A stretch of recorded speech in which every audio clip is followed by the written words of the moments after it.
wanted to open our doors to parents who wanted the same thing we wanted for our children. In 1993, a whole group of high school children, 50, arrived on the primary school's doorstep saying they had been diddled by someone that they'd paid money to, offering them high school education, and there was no education. So these buildings, the other side of the parking lot, it was a vacant government school, JP, junior primary school, that was not being used.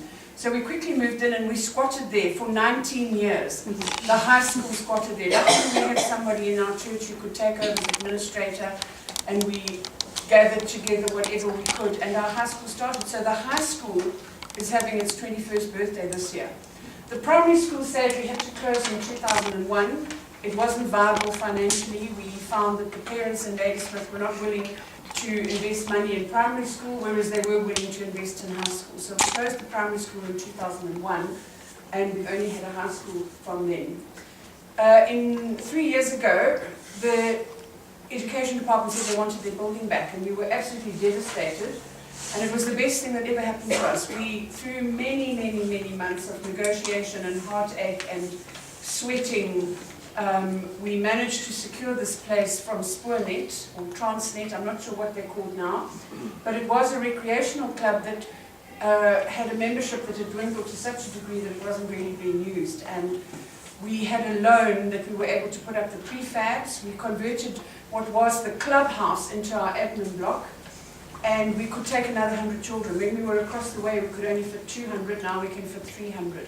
And if I had funds to put up more classrooms, we'd love a hall, I would probably fill as many as we go. We turn away children every year. They're parents who are disillusioned with what other schools are offering, and they want teachers where teaching actually happens.